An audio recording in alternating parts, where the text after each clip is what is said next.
ఆకాశవాణి 75వ స్వాతంత్ర్య దినోత్సవం సందర్భంగా రాష్ట్రపతి గౌరవనీయులు శ్రీమతి ద్రౌపది ముర్ము దేశ ప్రజలను ఉద్దేశించి చేసిన ప్రసంగానికి తెలుగు అనువాదం వింటారు. నా ప్రియమైన సహపౌరులారా, నమస్కారం. దేశంలో విదేశాల్లో నివసించే భారతీయులందరికీ రేపు 75వ స్వాతంత్ర్య దినోత్సవం సందర్భంగా నా మనఃపూర్వక శుభాకాంక్షలు. అత్యంత ముఖ్యమైన ఈ సందర్భంలో మిమ్మల్ని ఉద్దేశించి ప్రసంగించడం నాకెంతో సంతోషం కలిగిస్తోంది. స్వతంత్ర దేశంగా భారత్ 75 సంవత్సరాలు పూర్తి చేసుకుంటోంది. దేశంలో సామాజిక సామరస్యం, సమైక్యత, ప్రజల సాధికారతను పెంపొందించేందుకు ఆగస్టు 14వ తేదీని దేశ విభజన సమయంలో భయానక ఘటనలు, దారుణాలను గుర్తు చేసుకునే రోజుగా జరుపుకుంటున్నాం. రేపు ఆగస్టు 15 వలస పాలకుల శృంఖలాల నుంచి మనల్ని మనం విముక్తం చేసుకుని మన భవితవ్యాన్ని తిరిగి లిఖించుకోవాలని నిర్ణయించుకున్న రోజు. ఆ వార్షికోత్సవం జరుపుకుంటున్న సందర్భంగా మనం స్వేచ్ఛా భారతంలో నివసించేందుకు మనకి అవకాశం ఇచ్చేందుకు అపారమైన త్యాగాలు చేసిన స్త్రీ పురుషులకు శిరస్సు వంచి నమస్కరిస్తున్నాం. మన స్వాతంత్ర్య దినోత్సవం మనం భారతీయులం సంతోషంగా గడుపుకునే సందర్భమే కాదు, ప్రపంచవ్యాప్తంగా ప్రజాస్వామ్యాన్ని పెంపొందించే ప్రతి ఒక్కరికి ఇది శుభ సందర్భమే. భారత్కు స్వాతంత్ర్యం వచ్చినప్పుడు మన దేశంలో ప్రజాస్వామిక ప్రభుత్వం ఏ విధంగా మనగలుగుతుందో అని అనేక మంది అంతర్జాతీయ నాయకులు, నిపుణులకు సందేహాలుండేవి.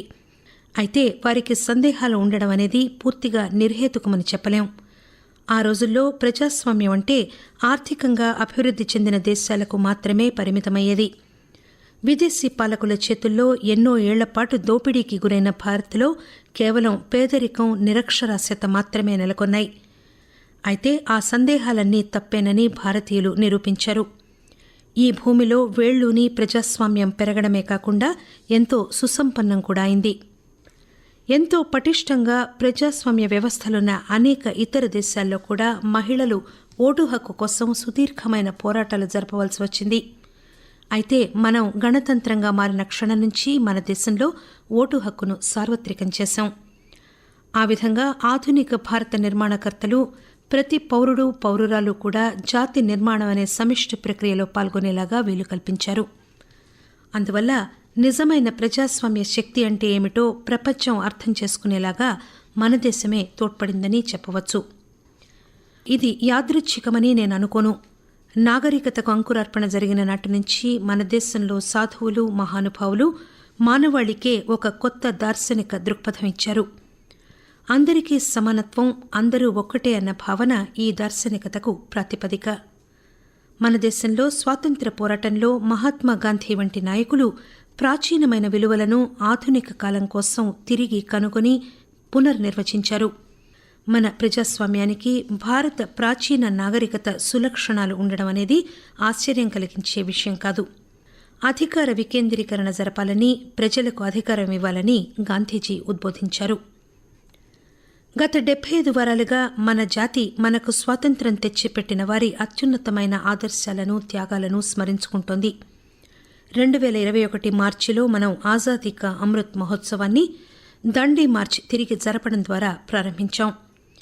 ఈ విధంగా మన పోరాటాన్ని ప్రపంచ వేదికపైన ప్రముఖంగా దృష్టిని ఆకర్షించే విధంగా చేసిన అత్యంత కీలకమైన ఒక ఉద్యమానికి సంకేతపూర్వకంగా నివాళి అర్పించడం ద్వారా స్వాతంత్ర్య వజ్రోత్సవాలు ప్రారంభమయ్యాయి.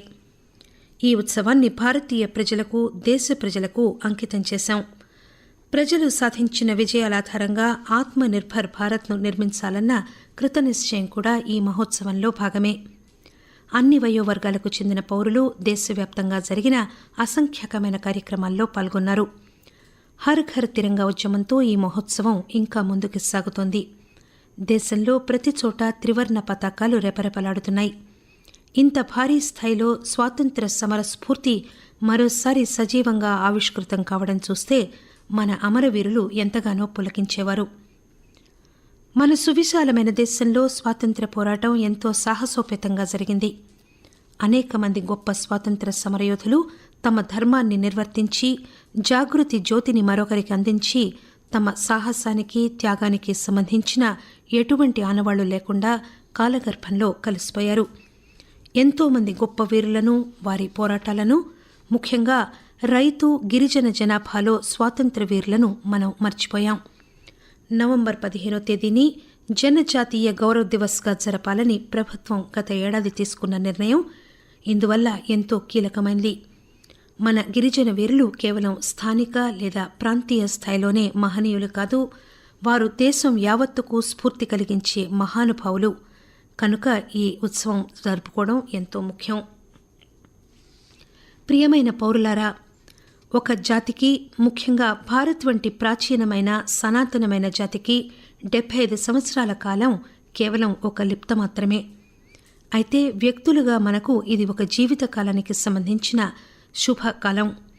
మనలో వయోవృద్ధులు మన జీవిత కాలంలోనే ఎన్నో నాటకీయమైన చారిత్రాత్మకమైన పరిణామాలను చూశాం. స్వాతంత్ర్యం అనంతరం అన్ని తరాల వారు ఎంతగా శ్రమించారో వారు చూశారు. గొప్ప సవాళ్లను మనం ఏ విధంగా ఎదుర్కొన్నామో, మన భవితవ్యాన్ని మన చేతుల్లోకి ఏ విధంగా తీసుకున్నామో వారు వీక్షించారు.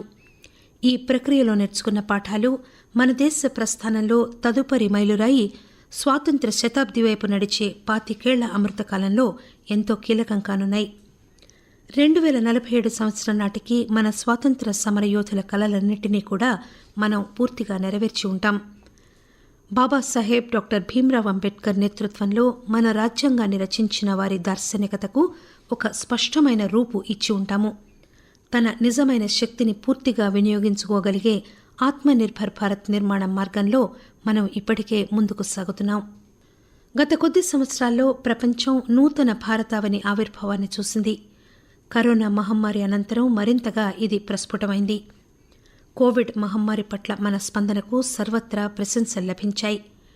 మానవ చరిత్రలోనే అతిపెద్ద వ్యాక్సినేషన్ డ్రైవ్ ప్రారంభించి మన దేశంలోనే తయారు చేసిన టీకాలను మనం ఇవ్వగలిగాం. గత నెల మన మొత్తం వ్యాక్సినేషన్ కవరేజ్లో 200 కోట్ల మార్క్ దాటిపోయాం. కోవిడ్ మహమ్మారిపై పోరాటం జరపడంలో అనేక అభివృద్ధి చెందిన దేశాలతో పోలిస్తే మనం సాధించిన విజయాలు మరింత మెరుగైనవి. ఇందుకుగాను మన శాస్త్రవేత్తలు, డాక్టర్లు, నర్సులు, అనుబంధ వైద్య సిబ్బంది, టీకాకరణకు సంబంధించిన సిబ్బందికి మనం రుణపడి ఉన్నాం, కృతజ్ఞతతో ఉన్నాము. కోవిడ్ మహమ్మారి అనేక జీవితాలను కూకటి వేళ్లతో పెకలించి వేసింది. ప్రపంచవ్యాప్తంగా అర్థవ్యవస్థలను తీవ్రంగా దెబ్బతీసింది. ఈ గొప్ప సంక్షోభం వల్ల వచ్చిన ఆర్థిక పర్యవసానాలతో ప్రపంచం ఇంకా పోరాడుతూనే ఉండగా భారత్ మాత్రం చురుగ్గా చర్యలు తీసుకుని ముందుకు సాగుతోంది. ప్రపంచంలో అతివేగంగా పెరుగుతున్న ప్రధాన ఆర్థిక వ్యవస్థల్లో భారత్ కూడా ఉంది. మన దేశంలో ఉన్న అంకుర పరిశ్రమల వ్యవస్థ ప్రపంచంలోనే అగ్రగామిగా నిలిచింది. మన దేశంలో అంకుర పరిశ్రమలు విజయం సాధించడం, ముఖ్యంగా యూనికార్న్ సంస్థల సంఖ్య పెరగడం అనేది మన పారిశ్రామిక ప్రగతికి అత్యుత్తమ ఉదాహరణ. భౌగోళికంగా ఉన్న తిరోగమన వైఖరిని అధిగమించి ఆర్థిక వ్యవస్థ పెరుగుదల సాధించేలా చూసేందుకు ప్రభుత్వం, విధాన నిర్ణేతలు తీసుకున్న చర్యలు ప్రశంసనీయమైనవి. గత కొద్ది సంవత్సరాల్లో భౌతిక, డిజిటల్ మౌలిక సదుపాయాల అభివృద్ధిలో మునుపెన్నడూ లేని స్థాయిలో ప్రగతి సాధించాం. ప్రధానమంత్రి గతిశక్తి యోజన ద్వారా జల, భూ, వాయు మార్గాల ద్వారా అన్ని రకాల కనెక్టివిటీని దేశవ్యాప్తంగా సమీకృతం చేసి దేశమంతటా నిరాటంకమైన రవాణా వ్యవస్థను ఏర్పాటు చేయగలిగాం. మన దేశంలో చైతన్యవంతమైన పెరుగుదల ఈరోజు గోచరిస్తోందంటే కార్మికులు, రైతులకు మనం కృతజ్ఞతలు చెప్పుకోవాలి. వారి శ్రమ, ఔత్సాహిక పారిశ్రామికవేత్తల పటిమ మనకు సంపత్తిని సృష్టించి ఇచ్చాయి. ఈ పెరుగుదల మరింత సమ్మిళితం కావడం, ప్రాంతీయ అసమానతలు తగ్గిపోతూ ఉండడం అనేది ఎంతో ఆనందించదగ్గ విషయం. అయితే ఇది కేవలం ప్రారంభం మాత్రమే. ఆర్థిక సంస్కరణలు, విధాన చర్యల ద్వారా ఎంతో కాలంగా మనం ప్రగతికి రంగం సిద్ధం చేసుకున్నాం. ఉదాహరణకి డిజిటల్ ఇండియా విజ్ఞానాధారిత ఆర్థిక వ్యవస్థకు ఒక పునాదిని ఏర్పరుస్తోంది. జాతీయ విద్యా విధానం తదుపరి పారిశ్రామిక విప్లవంలో తదుపరి దశకు భవిష్యత్ తరాలను సన్నద్దం చేసింది. అదే సమయంలో మన వారసత్వంతో మరోసారి చేతులు కలిపేందుకు అవకాశం కల్పిస్తోంది. ఆర్థికపరమైన విజయం వల్ల జీవనంలో కూడా వెసులుబాటు పెరిగింది. ఆర్థిక సంస్కరణలతో పాటు సృజనాత్మకమైన సంక్షేమ పథకాలను కూడా అమలు చేయడం ఒక మంచి పద్ధతి. పేదలకు సొంత ఇల్లు అనేది ఇంకా కేవలం కల కాదు, మరింత మందికి ఇది వాస్తవ రూపం దాల్చేలాగా ప్రధానమంత్రి ఆవాస్ యోజన వంటి పథకాలు తోడ్పడుతున్నాయి. అదేవిధంగా జల్ జీవన్ మిషన్ కింద హర్ ఘర్ జల్ పథకం ప్రారంభించిన నాటి నుంచి ప్రతి ఇంటికి కుళాయి ద్వారా నీటి సరఫరా అనేది సాధ్యమైంది. ఇటువంటి పథకాలు, ఇతర ప్రయత్నాల లక్ష్యం అందరికీ, ముఖ్యంగా పేదవారికి మౌలిక సౌకర్యాలు కల్పించడం. ఈరోజు భారత్లో నిరంతరం వల్లిస్తున్న మంత్రం కరుణ, దయ. అణచివేతకు గురైన వారికి, అవసరం ఉన్నవారికి, సమాజంలో అంచుల్లో నిర్లక్ష్యానికి గురవుతున్న వారందరి పట్ల కరుణతో సంక్షేమ ఫలాలు అందించాలన్నది ఒక నిశ్చయం. మన జాతీయ విలువల్లో కొన్నింటిని పౌరులకు మౌలిక విధులుగా మన రాజ్యాంగంలో పొందుపరిచారు. ప్రతి పౌరుడు కూడా మౌలిక విలువలు ఏమిటో తెలుసుకుని, మౌలిక విధులను తుచా తప్పకుండా అనుసరించి మన దేశం కొత్త శిఖరాలను అధిరోహించేలా చేయాలని నేను పిలుపునిస్తున్నాను. ప్రియమైన పౌరులారా, మన దేశం సాధిస్తున్న పరివర్తనానికి మూలం ఆరోగ్య సంరక్షణ రంగం, విద్య, ఆర్థిక వ్యవస్థతో పాటు అనేక ఇతర అనుబంధ రంగాల్లో సుపరిపాలనపై పెడుతున్న ప్రత్యేకమైన దృష్టి. దేశం ముందు అనే స్ఫూర్తితో పనిచేసినప్పుడు ప్రతి రంగంలో, ప్రతి నిర్ణయంలో ఆ స్ఫూర్తి ప్రతిఫలించక మానదు.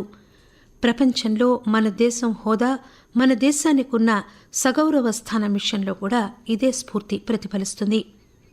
యువజనులు, రైతులు, మహిళల స్ఫూర్తి నుంచి మన దేశం కొత్తగా ఆత్మవిశ్వాసాన్ని సమకూర్చుకుంటోంది. స్త్రీ పురుష అసమానతలు తగ్గిపోతున్నాయి. మహిళలు ముందుకు సాగి అదృశ్య ఆటంకాలను అధిగమిస్తున్నారు. సామాజిక, రాజకీయ ప్రక్రియలో వారి భాగస్వామ్యం పెరగడమే కాకుండా నిర్ణయాత్మకంగా కూడా మారుతోంది. తృణమూల స్థాయిలో పంచాయతీరాజ్ సంస్థల్లో మన దేశంలో 14 లక్షల మందికి పైగా ఎన్నికైన మహిళా ప్రతినిధులు ఉన్నారు. మన దేశంలో బాలికలు, మన కుమార్తెలే మన భవిష్యత్తుకు అతిపెద్ద ఆశాకిరణం. ఇటీవల ముగిసిన కామన్వెల్త్ క్రీడల్లో వారిలో కొంతమంది ఎన్నో ఘన విజయాలు సాధించారు. అంతర్జాతీయ పోటీల్లో మన దేశంలో క్రీడాకారులు మన దేశం సగర్వంగా తలెత్తుకునేలాగా, మన త్రివర్ణ పతాకం రెపరెపలాడేలాగా చేస్తున్నారు. ఈ విజేతల్లో అనేక మంది సమాజంలో అట్టడుగు వర్గాలకు చెందినవారు. ఫైటర్ పైలట్ల నుంచి అంతరిక్ష శాస్త్రవేత్తల వరకు మన దేశంలో బాలికలు, యువతులు కొత్త శిఖరాలను అధిరోహిస్తున్నారు. ప్రియమైన పౌరులారా, స్వాతంత్ర్య దినోత్సవం జరుపుకోవడం అంటే భారతీయతను జరుపుకోవడమే. మన దేశం వైవిధ్యభరితమైన దేశం. అదే సమయంలో మనందరినీ ఒక తాటిపైకి తెచ్చే ఉమ్మడి సూత్రం కూడా ఉంది. మనందరినీ సమైక్యంగా ఉంచే ఈ సూత్రం ఏక్ భారత్ శ్రేష్ఠ భారత్ స్ఫూర్తితో కలిసి ముందుకు నడిచేలాగా ప్రేరణనిస్తుంది. భారత్ ఎంతో అందమైన దేశం. మన పర్వతాలు, నదులు, సరస్సులు, అడవులు, జంతువులు, పక్షులు అందమైన ప్రదేశాల్లో జీవిస్తున్నాయి. పర్యావరణానికి కొత్త సవాళ్లు ఎదురవుతున్నప్పుడు మన దేశాన్ని అత్యంత సుందరంగా మార్చే ఈ జీవరాశులన్నిటినీ కూడా పరిరక్షించాలని మనం కృతనిశ్చయంతో ఉండాలి. నీరు, మట్టి, మన జీవ వైవిధ్యం, జీవ సంపదను కాపాడడం మన పిల్లల పట్ల మనకున్న కర్తవ్యంలో భాగమే. ప్రకృతి పరిరక్షణ భారతీయ సంస్కృతిలో అంతర్భాగం. మన సంప్రదాయ జీవనశైలితో భారతీయులు ప్రపంచంలో మిగిలిన దేశాలకు ఆదర్శ మార్గాన్ని చూపించగలుగుతారు. యోగా, ఆయుర్వేదం మన దేశం ప్రపంచానికి ఇచ్చిన అత్యంత అమూల్యమైన కానుకలు. భౌగోళికంగా వాటి పట్ల ప్రజాదరణ పెరుగుతూనే ఉంది. ప్రియమైన సహపౌరులారా, అత్యంత ప్రియాతిప్రియమైన మన ఈ దేశం మనకి జీవితంలో కావాల్సినవన్నీ ఇచ్చింది. దేశ భద్రత, ప్రగతి, సౌభాగ్యం కోసం మనం కూడా అన్నీ ఇవ్వాలని ఈనాడు ప్రతినబూనాలి. మహోజ్వలమైన భారత్ నిర్మాణం ద్వారా మాత్రమే మన ఉనికి, మన అస్తిత్వం అర్థాన్ని సంతరించుకుంటాయని మనం విశ్వసించాలి. కన్నడ భాష ద్వారా భారతీయ సాహిత్యాన్ని సుసంపన్నం చేసిన మహాకవి కువెంపు ఈ విధంగా రాశారు: నేను నిష్క్రమిస్తాను, నువ్వు నిష్క్రమిస్తావు, కానీ మన అస్థికల పునాదిపైన నూతన భారతావని మహోజ్వల సౌధం ఆవిర్భవిస్తుంది. మాతృభూమి కోసం సంపూర్ణ త్యాగం చేయాలని, సహపౌరుల అభ్యున్నతి కోసం కృషి చేయాలని జాతీయతావాది అయిన కువెంపు ఇచ్చిన పిలుపు ఇది. 2047 నాటికి గొప్ప భారత్ నిర్మాణం జరపనున్న దేశ యువజనులు ఈ ఆదర్శాలు అనుసరించాలన్నది నా ప్రత్యేక విజ్ఞప్తి. నా ప్రసంగం ముగించే ముందు సాయుధ దళాల సభ్యులు, విదేశాల్లో ఉన్న భారతీయ దౌత్య కార్యాలయాల సిబ్బంది, మాతృభూమి ప్రతిష్టను ఇనుమడింపచేస్తున్న భారతీయ సంతతికి చెందినవారు, ప్రవాస భారతీయులందరికీ కూడా స్వాతంత్ర్య దినోత్సవ శుభాకాంక్షలు తెలియజేస్తున్నాను. మీ అందరికీ నా శుభాభినందనలు. ధన్యవాదాలు. జై హింద్.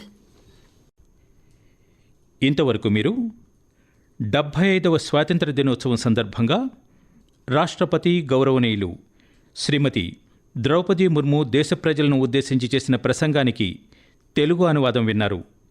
అనువాదం పఠనం శ్రీమతి తురగా ఉషారమణి. ఈ కార్యక్రమం ఆకాశవాణి హైదరాబాద్ ప్రాంతీయ వార్తా విభాగం సమర్పణ.